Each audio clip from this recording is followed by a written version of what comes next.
इस अधिवेशन से बहुत महत्वपूर्ण संकेत जाएगा सभी कांग्रेसजनों को देश भर में। और मुझे लगता है कि वर्तमान में जो चुनौतियां हैं उसका सामना करने के लिए संगठन पूरी तरह तैयार है। और खड़गे जी के अध्यक्ष बनने के बाद हम सब लोग संगठित होकर काम करें और भाजपा को हराने के लिए हम लोगों को राज्यों में चुनाव जीतना बहुत ज़रूरी है।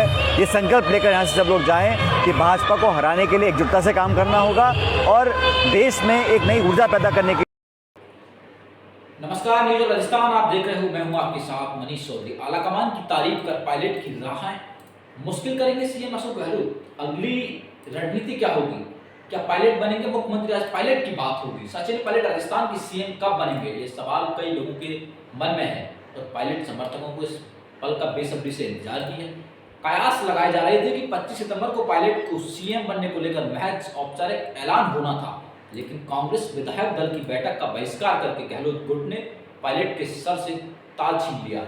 राजनीतिक जानकारों के अनुसार पायलट को सीएम बनने की राह में 5 बड़े सियासी दुश्मन हैं जो पायलट को सीएम बनने की राह में अटकलें पैदा कर रहे हैं। रिपोर्ट देखिए, कौन है 5 सियासी दुश्मन। ये फांसी की ताकतों का नमूना है। एक नया मॉडल लेके आए हैं ये लोग।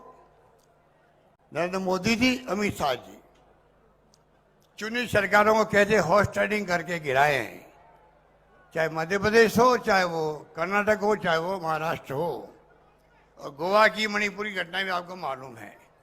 राजस्थान में हम लोग बच गए, उन्होंने कोई कसर नहीं छोड़ी थी।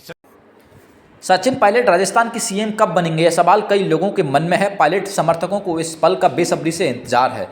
कयास लगाए जा रहे थे कि 25 सितंबर को पायलट को सीएम बनने को लेकर महज औपचारिक ऐलान होना था, लेकिन कांग्रेस विधायक दल की बैठक का बहिष्कार करके गहलोत गुट ने पायलट के सर से ताज छीन लिया।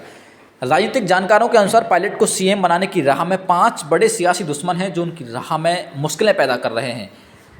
रायपुर में कांग्रेस के राष्ट्रीय अधिवेशन के अंतिम दिन सीएम गहलोत ने अपने पुराने दिन याद आ गए। उन्होंने आलाकमान की जमकर तारीफ की। उन्होंने कहा कि सोनिया गांधी जी मुझ पर विश्वास जताया, मुझे सीएम बनने का मौका दिया, 3 बार मुझे सीएम बनाया। सीएम अशोक गहलोत यही नहीं रुके। उन्होंने कहा कि मुझे गर्व है कि मुझे चुनने का जो निर्णय लिया गया मैंने उसी अनुसार ही काम किया। मैंने कोशिश की कि मैं उनको विश्वास पर खरा उतर पाऊँ। सीएम गहलोत ने ये कहते हुए शायद 25 सितंबर का वो दिन भूल गए जिस दिन कांग्रेस आलाकमान की उनके गुट के विधायकों ने भारी बेइज्जती कर डाली। सीएम साहब तो कह रहे थे कि उन्हें तो ये पता ही नहीं था कि सब कैसे हो गया, हालांकि इन सबको पता है उसी दिन की घटना का मास्टरमाइंड आखिर कौन था। अब सीएम साहब ने एक बार फिर आलाकमान को मक्खन लगाने की कोशिश की है।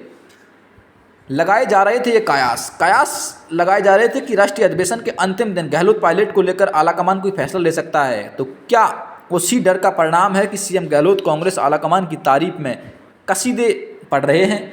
गहलोत अपने जादू से आलाकमान को खुश करके फिर अपने ही पक्ष में फैसला करवाना चाहते हैं। हालांकि यह देखने वाली बात होगी कांग्रेस पार्टी सचिन पायलट को चुनाव से पहले कोई बड़ी जिम्मेदारी सौंपती है या नहीं, लेकिन लगता है कि कांग्रेस आलाकमान की नाराजगी को गहलोत पूरी तरह खत्म करना चाहते हैं। न्यूज राजस्थान आपको सच दिखाता है। न्यूज राजस्थान से जुड़ने के लिए आप हमारी यूट्यूब, इंस्टा, फेसबुक पर हमें फॉलो कर सकते हैं।